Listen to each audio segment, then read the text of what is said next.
The real story behind the land of Palestine. Why should we call it that? The people who live there. They were all Arabs. And the claims to the territory. This is not quite historically true. So who really owns this sacred land? To call the Jews occupiers in their own home, this is really a unique travesty of history. The truth is revealed on today's 700 Club.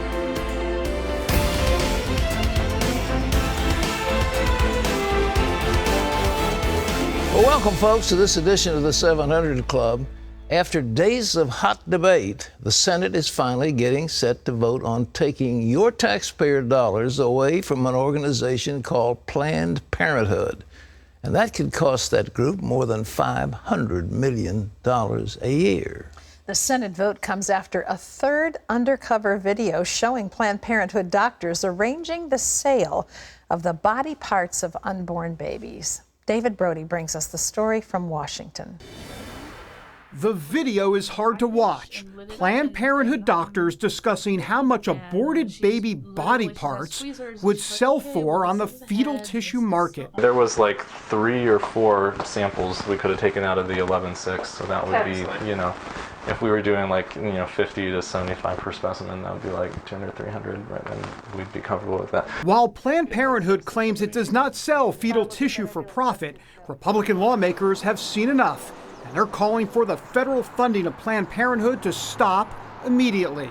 Our legislation ensures that federal funding taken from Planned Parenthood will be made available to other entities that provide health services for women. Senator Rand Paul is one of the leaders in this fight, and for him, this issue goes back a long time. Where does this come from for you? Why is this a heart issue for you? It's something you've been talking about for a while now. Probably my very first public speech, I spoke out against abortion. I gave a speech in my church when I was 17 years old. My hands were shaking. It was the first time I ever spoke in public, really, but it was because I felt strongly that we should make a statement on this, and that really all the rest of our rights, everything else that I argue for, all stems from the right to life. And if you don't defend the right to life, really, how can you be for any other sort of lesser rights or secondary rights? While Republicans like Paul are taking action, Democrats refuse to rush to judgment.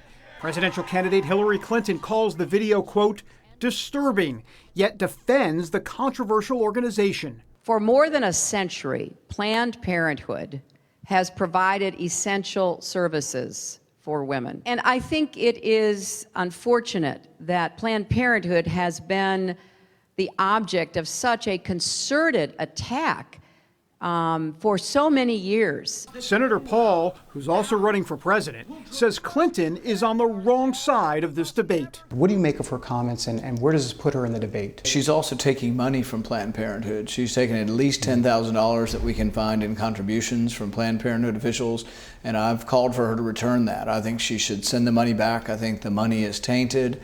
I think the money comes from, indirectly at least, from people who are selling babies' organs. Presidential politics aside, this is now a numbers game. Senate Republicans need 60 votes to push this bill through, which means some Democrats are going to have to join them, and that's an uphill battle for sure. And speaking of numbers, the lack of attention to the videos from the mainstream media coverage hasn't helped. A new Media Research Center report shows that the big 3 networks spent just 11 minutes on this story in the last 2 weeks. Compare that to the 14 minutes spent in just one day by the networks on Cecile, the famous African lion, shot to death by an American dentist. It's just another hurdle to overcome in a fight that is passionate on both sides. David Brody, CBN News, Washington. Thanks, David. They've got to vote on that thing, and I know you'd like to have your voice heard, so the best place to let it be heard is in the halls of Congress. So we've got a number. It's right there on your screen, 202-224-3121. That's the Capitol Hill switchboard. You can ask for your senator, whoever your senator happens to be from your state. Let's give you that number one more time. Get on the phones and say, I think we should defund Planned Parenthood. 202-224-3121. That's the Capitol Hill switchboard, and just ask for your senator. If the lines are busy, keep calling. And I think it's time. I mean, $530 million a year of your money are going to pay for that abortion provider. And for Hillary Clinton to say, well, for decades, Planned Parenthood has been at the forefront of women's health. It was started by Margaret Sanger, and all she wanted to do was eugenics. I read a monograph that she wrote called Breeding the Thoroughbred. And the whole idea is you sterilize black people, you sterilize Southern Europeans, you sterilize white Protestants, you sterilize those who are mentally defective. That was the game of Planned Parenthood, and to say that it's some noble organization is just pure hogwash. So call again. Let me give you that number again. Keep those phones ringing. Tell the senators what you want.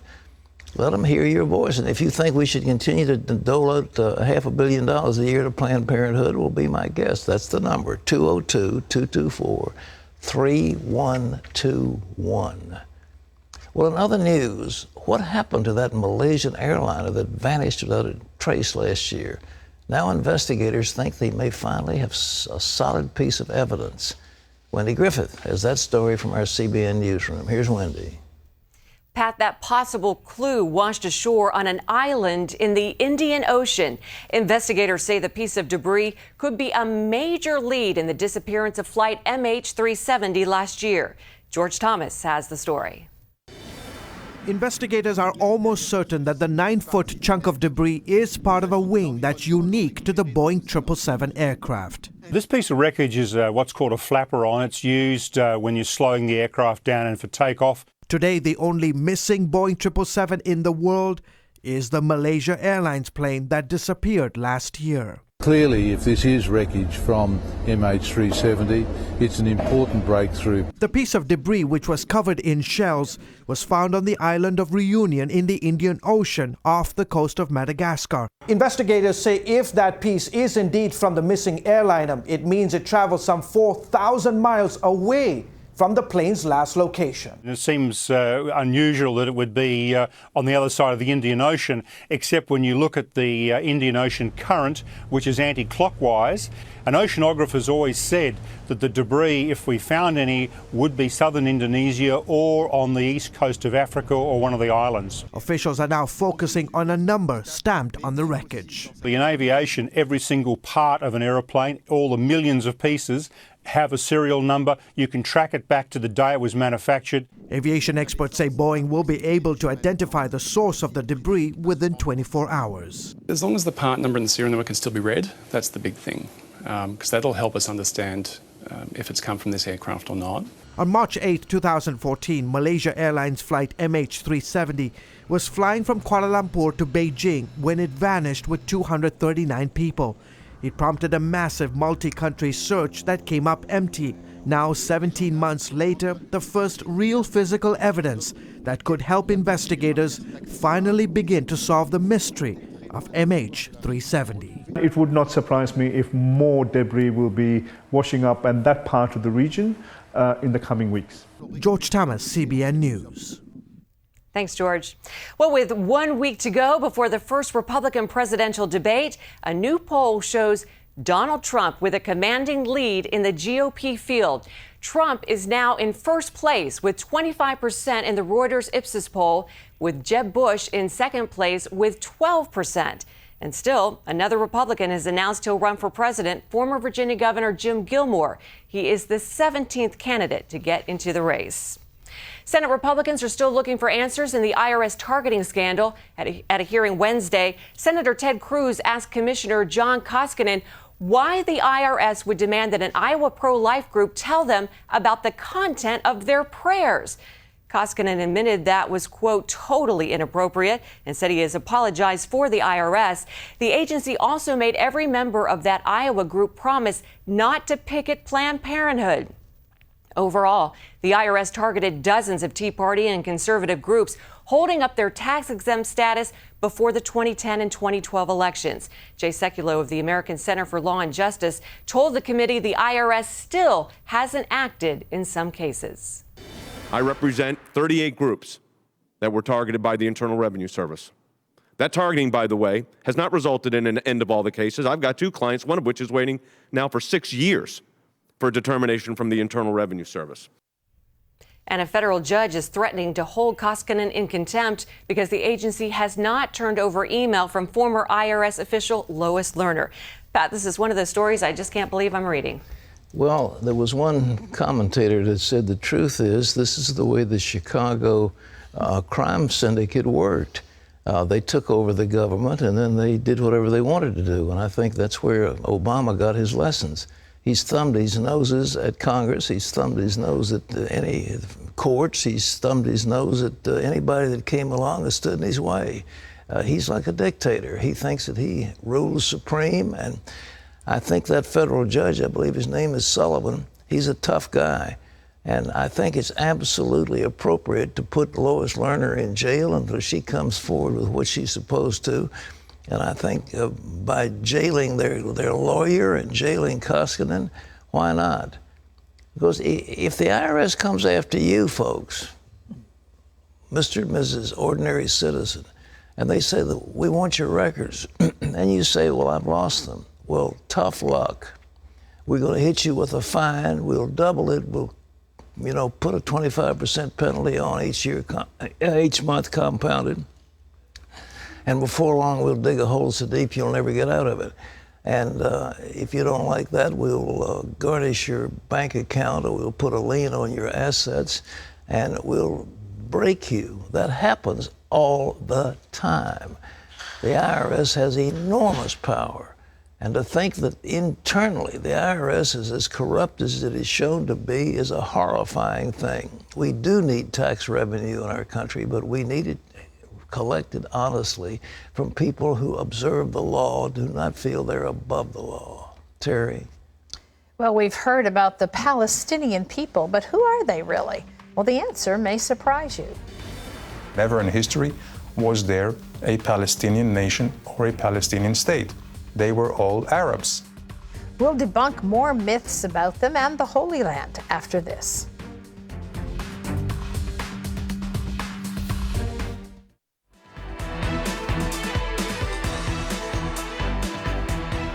Well, welcome back. You're watching the 700 Club. We're so happy to have you with us. We have a special feature, as we've been showing you. It was called The Hope, telling you the rise of the nation of Israel.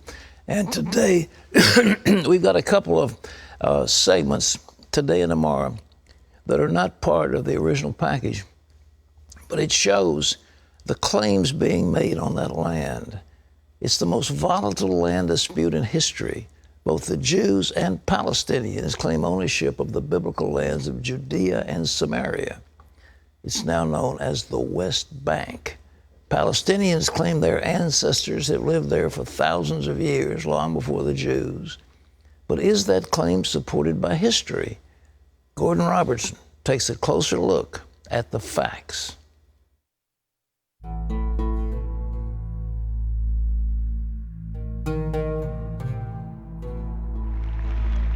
In 1969, Israeli Prime Minister Golda Meir made headlines with this comment: "There is no such thing as the Palestinian people.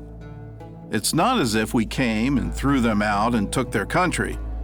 They didn't exist." Golda's statement was controversial, but as it turned out, many Arab leaders and historians agreed with her. In 1937, Arab leader Ani Abdul Hadi made this statement to the British Peel Commission: "There is no such country as Palestine. Palestine is a term the Zionists invented. There is no Palestine in the Bible. Palestine is alien to us." Nearly a decade later, Arab historian Philip Hitti agreed. In his testimony to the Anglo-American Committee, "There is no such thing as Palestine in history. Absolutely not." In 1956, a Saudi representative to the UN stated, "It is common knowledge that Palestine is nothing but southern Syria." And more recently, Syrian dictator Hafez al-Assad gave this lecture to PLO leader Yasser Arafat. Never forget this one point: there is no such thing as a Palestinian people. There is no Palestinian entity. Palestine is an integral part of Syria. With the Peel Commission of 1936, the British government offered for the first time the partition of the land, the partition of Palestine into a Jewish Palestine and into an Arab Palestine. We were all Palestinians because this was the nature of this administrative unit, Palestina.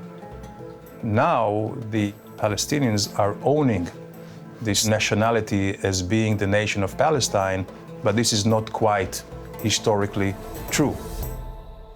So what is the historical truth? Who are the Palestinians and what are their claims to the land of Israel? Let's take a look.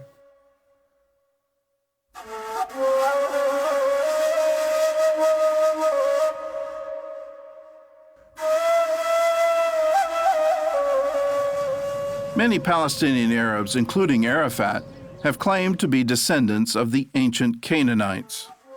A convenient argument, since the Canaanites were the first known inhabitants of the land of Israel. Even as recently as May of 2014, a PA spokesman stated that the Palestinians have been in the land for 5,000 years. But history shows that there's no way the Palestinians could be related to the Canaanites, because the Canaanites were almost completely obliterated by the Israelites in the 13th century BC. The few that remained were assimilated into Israelite culture. Palestinians also claim that the ancient Philistines are their ancestors, and it's true that they take their name from the tribe of Goliath. But do they actually share DNA?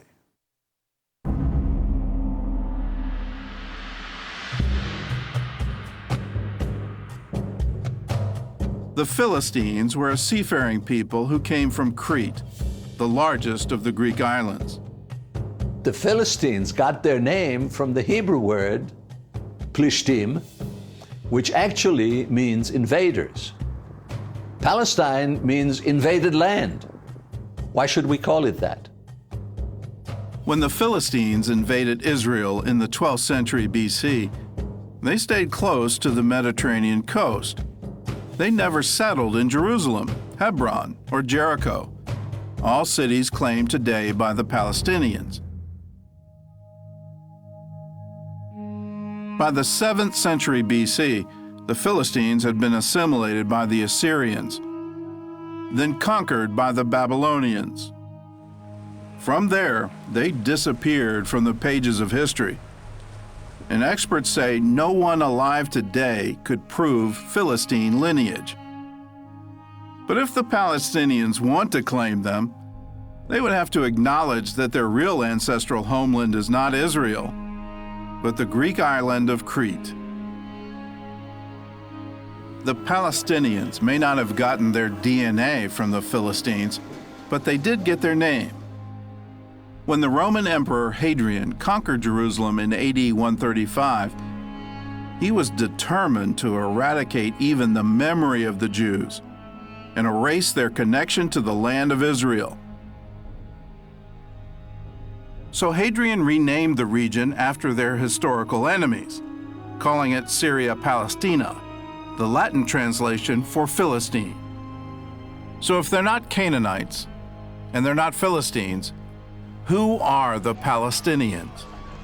Biologically, they share DNA with Saudis, Iraqis, Syrians, and Jordanians. Simply put, they're Arabs. Never in history was there a Palestinian nation or a Palestinian state. At that time, nobody was thinking in lines of a Palestinian people. They were all Arabs. Behind me is one of the most controversial pieces of real estate in the world. The Temple Mount is the holiest site in Judaism and the third holiest in Islam. Muslim tradition says that Muhammad traveled here to the Al-Aqsa Mosque on his famous night journey. And that tradition forms the basis for the Palestinians' claim to Jerusalem.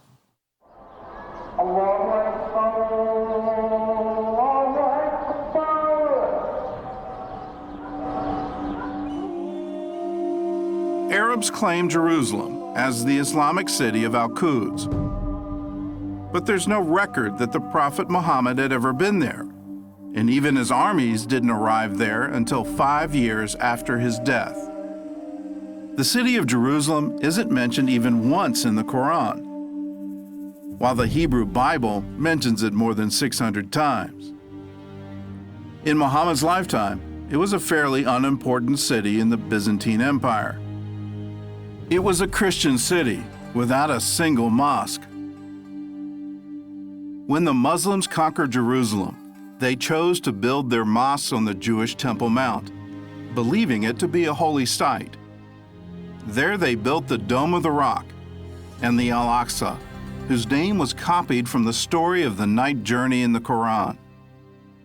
Several Muslim scholars place the construction of the mosque around 690, while Muhammad died in 632. So how could Muhammad's famous night journey have taken him to a mosque in Jerusalem that wouldn't be built until after his death?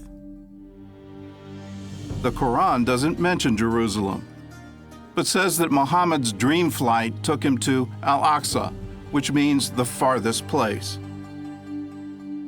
Early Islamic scholars interpreted that to mean a heavenly place, or the courtyard of Allah. That all changed as Islam evolved into a political force. During the Crusades, the Muslim general Saladin changed Islamic tradition to strengthen the Muslim claim to Jerusalem. He stated that Muhammad's flight took him not to heaven, but to the Al-Aqsa Mosque in Jerusalem. And today, the Jewish Temple Mount is also the third holiest site in Islam, second only to the Arabian cities of Mecca and Medina.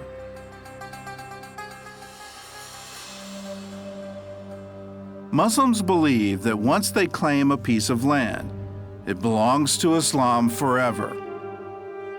Still, at the beginning of the 20th century, Islamic leaders acknowledged the Temple Mount's Jewish history. In 1924, Jerusalem's Supreme Islamic Council published this tourist pamphlet on the Temple Mount. It says the site's identity with the site of Solomon's temple is beyond dispute. This, too, is the spot, according to the universal belief, on which David built there an altar unto the Lord. The pamphlet also describes the underground chamber the Crusaders called Solomon's Stables. It dates probably as far back as the construction of Solomon's Temple. In 1927, a strong earthquake damaged the mosque, and during renovations, archaeologists analyzed the structure. They found beams made from cedar of Lebanon and Cyprus, dating as far back as the 9th century BC, around the time of King Solomon, who had used those very materials to build the first Jewish temple.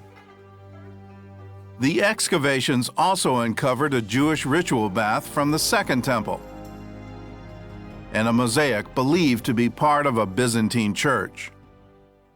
Most historians agree the Jews were here first, but the Arabs will argue that they were here the longest, and the so-called right of return has been a constant theme at every Middle East peace summit since 1948.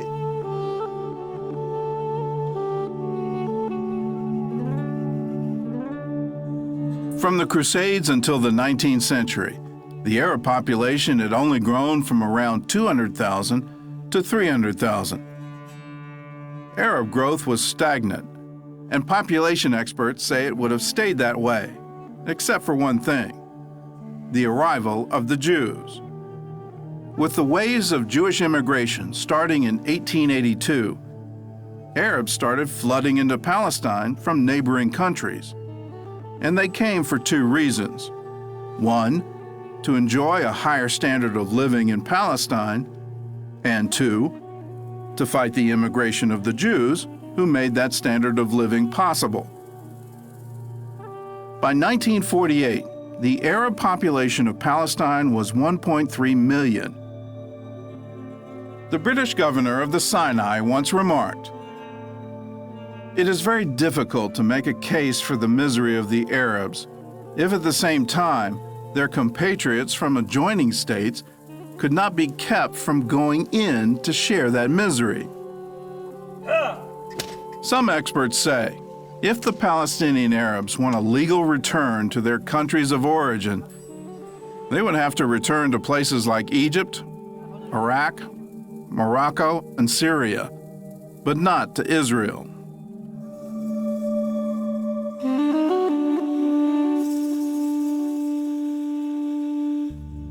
Today, many world leaders call on Israel to return to its 1967 borders.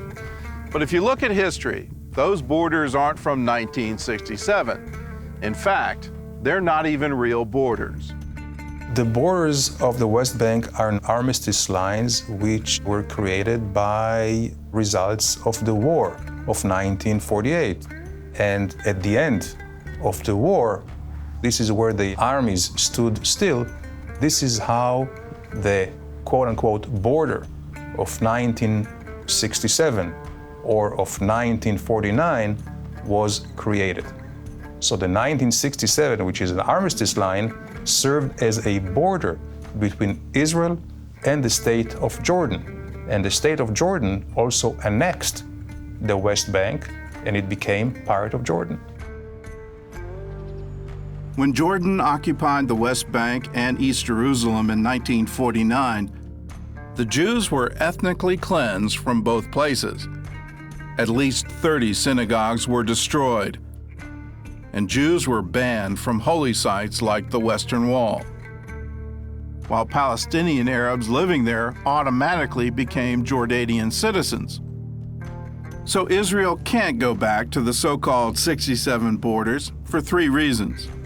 One, before 1967, the West Bank was controlled by Jordan, not by the Palestinians, and Jordan's annexation of it violated international law.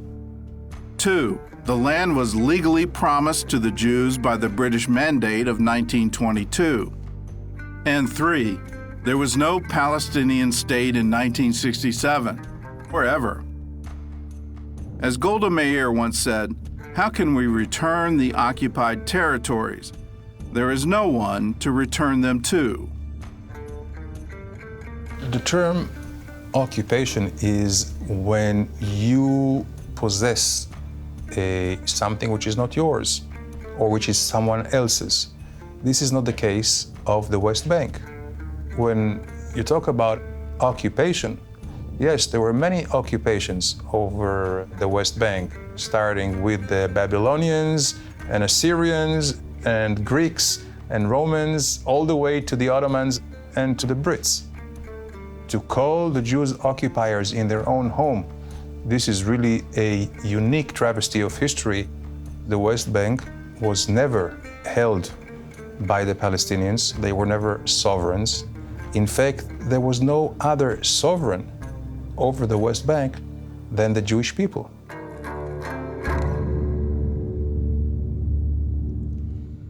Well, that, folks, is one of the most brilliant analysis of the claims of the Jewish people to that territory that you will ever see. I mean, of course, the Bible is their declaration of sovereignty, but this lays out in clear terms.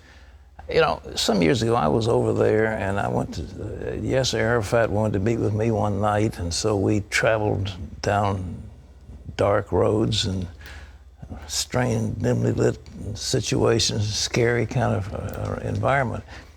But we got to a place called Rachel's Tomb, and my guide, who was a Palestinian, he said, now this is one of the holy sites of the Arabs. And I said, you know, this is Rachel. She was the wife of Israel, of Judah. I mean, how can that get to be one of your holy? Oh, she's revered, you know, by the Arabs. So that gives us claim to Rachel's tomb, who was the wife of Israel. I mean, it just shows the screwed up thinking of these people, but they will assert it as if it is absolutely cut in stone, and you will not shake them. And this idea of Muhammad on a horse, putting down his hoof print at the Al-Aqsa Mosque, which didn't exist according to that story. But Aisha, who was his favorite wife, and she was a young girl when they got married, but she said, there's some talk that he left and flew off to Jerusalem, but he said, as far as I can tell, he was in bed next to me all night long. Really, she said, his own wife. So, I mean, this whole thing is just fantasy, but they live in fantasy. The whole concept is based on fantasy and illusion. And for the nations of the world to accept this nonsense is just beyond me. But in any event, it's great to see a solid historical report on it. Oh, yeah. And we got that available. That's part of the package. Well, tomorrow we're going to see some of the claims that the Jews have to the land of Israel. Yesterday we concluded our docudrama, The Hope, The Rebirth of Israel. But we want you to know you can still order your own DVD or Blu-ray of that 8-part series. It's yours for a gift of just $10. So call the number on your screen, 1-800-759-0700, or you can log on to cbn.com/Israel the Hope. And you can also join the conversation about the Hope on our Facebook page. So get a hold of your DVD or your Blu-ray. This is a wonderful docudrama, and we all should have it. Well, up next, two strangers became fast friends just in the nick of time. I just met him, a couple of weeks ago. I said, wow, God's pretty awesome, but is this really for real? Hear how these buddies wound up saving each other's lives. That's next.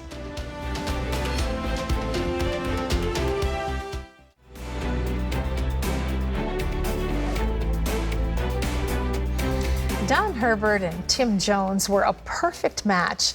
They just didn't know it at the time. But thanks to a chance meeting, a call from Facebook, and a step of faith, they wound up saving each other's lives. When Don and Brenda Herbert stopped at a church yard sale one Saturday in October of 2014, they didn't know it would take them on a journey that would save 2 lives. It started when Don heard music coming from inside the church. For me, being a gospel singer, that was just like, saying, come on, There he met Pastor Tim Jones, who shared Don's love for gospel music. Don told him about his singing quartet. He got ready to walk off, and I said, we're having a revival. I said, would you possibly consider coming and singing it? I went out yard selling with my wife, wasn't expecting for me to find anything really, and I come out with a date for the group to sing. But there was something Don didn't share with his new friend. 6 months earlier, he had a liver transplant after suffering with chronic illness for 12 years. The transplant was successful, but his kidneys started failing, and he needed another transplant. Don didn't seem too worried. I had a strong faith that God was going to take care of me no matter what happened. Belinda's faith, however, was quickly eroding, and had been for years. I felt alone. I was more depressed. I was more discouraged than Don ever felt. He had that faith. 2 weeks later, she realized she could no longer bear the weight on her own. I said, Lord, you told me that you wouldn't give me any more than I could handle. And he said, well, that's not really what I said. Because if you could always handle the things, why would you ever need me? So you need to just release it. Give me your burdens. I'll carry them. And I did. The next day, Don went for a checkup at Duke Medical Center. There, doctors discovered blockages in Don's heart, and he needed surgery. But his weakened kidneys wouldn't survive the procedure, and Don would have to go on dialysis until he found a donor, which could take 5 to 7 years. I said, wow, I can't believe that God's brought me through this major transplant, and now here I am facing something like this. Later, Belinda sent out a desperate plea on Facebook.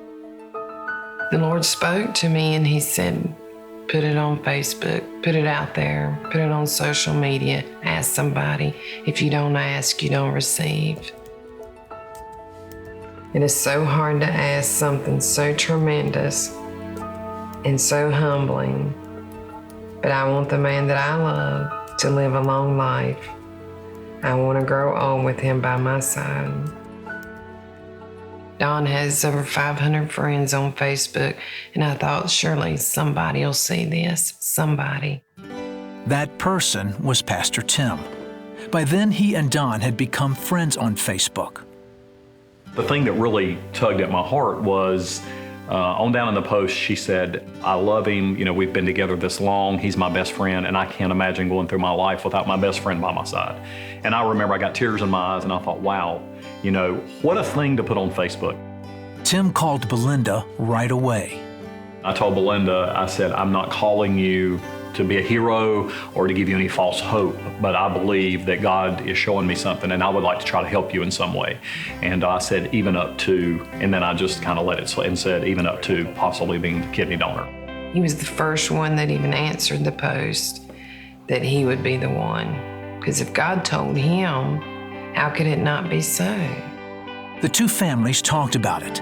Then, after much prayer, Tim decided to donate his kidney to his new friend. God says, hey, there's a plan. I've got a plan for you. And you say you have faith in me, then step out on your faith and let me do the rest. And I never doubted. I said, wow, you know, this gentleman here, and I was thinking about giving me a kidney, and I just met him, you know, a couple of weeks ago. I said, wow, God's pretty awesome, but is this really for real, you know? Still, there was only a 1 in 20,000 chance of Tim being a match.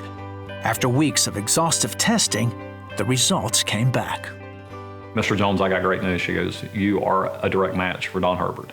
And I was like, wow, you know, and I remember calling and they were just off the charts happy, and she was crying. And so at that point, it was just a matter of when are we going to schedule the surgery? Doctors at Duke Medical Center first performed a heart catheterization on Don. Then, a week later, on March 9, 2015, the two men went into surgery. The transplant was a success, but there was another life saved that day. While doctors were operating on Tim, they discovered something that, undetected, would have been fatal. They said, wow, what an amazing story. They said you had an aneurysm, which did not affect the kidney whatsoever. But if it would have stayed in my body, it could have ruptured and, you know, it could have killed me. Within a couple of days, news of the perfect match was widespread. Today, Don and Tim are doing great. They often minister together to share their story of God's goodness and, of course, their love for gospel music. If anybody can doubt this story, I said this goes to show who God is. And this is why that we're supposed to obey God. I'm the one that benefited from this. Don got the kidney, but I got the Lord. I stood back and all just in awe of how God can work, you know, with doing something like this, how he directed me to a yard sale on a Saturday to meet a pastor that would be willing to give me a kidney and not only be a blood type match, but everything. He was a perfect match. God knows the number of hairs on your head. What an amazing story. Just think, 7 billion people in the world, okay.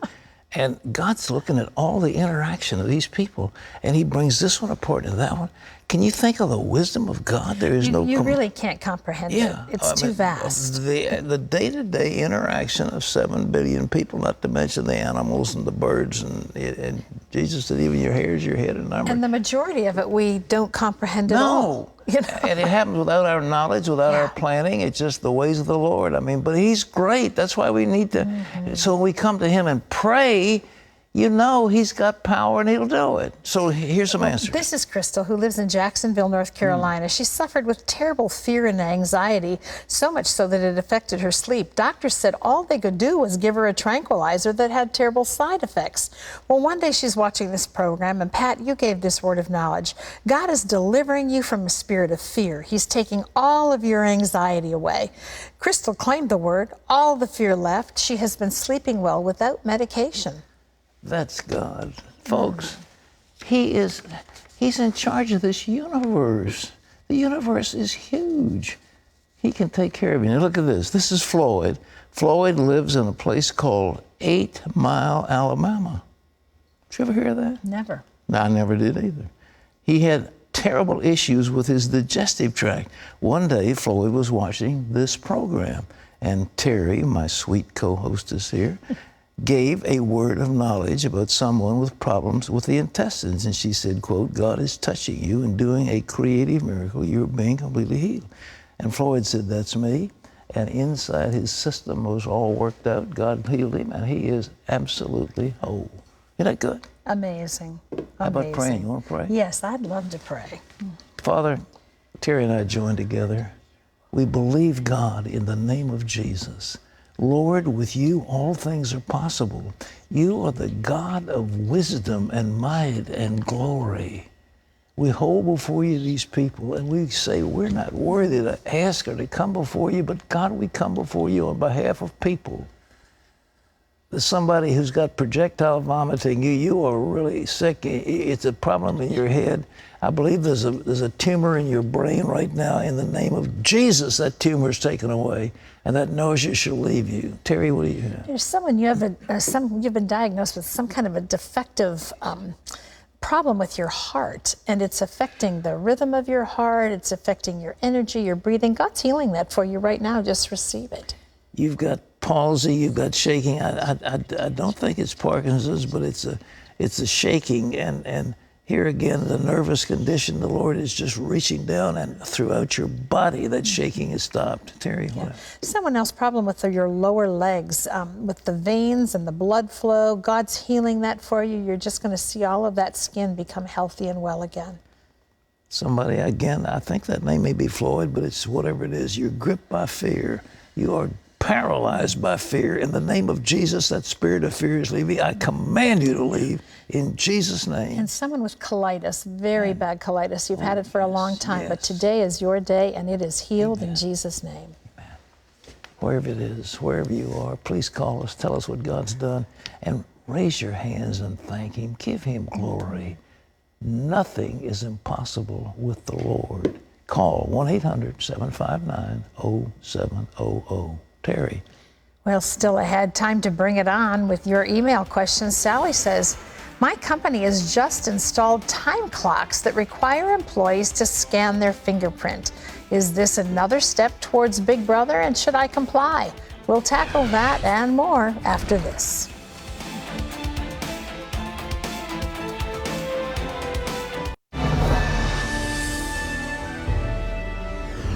Welcome back to the 700 Club.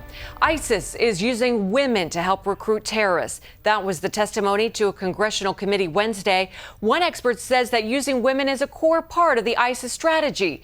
The Washington Times reports that she estimates that thousands of women have fled to the Middle East to join ISIS, despite its harsh treatment of women.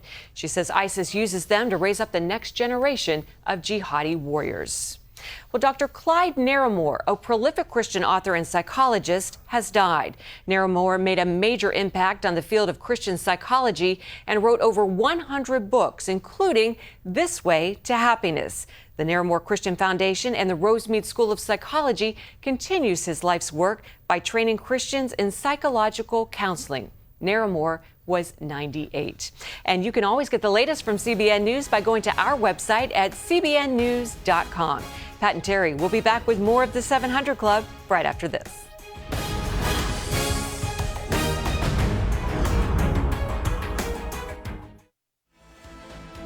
To see this week's most viewed stories, go to cbn.com.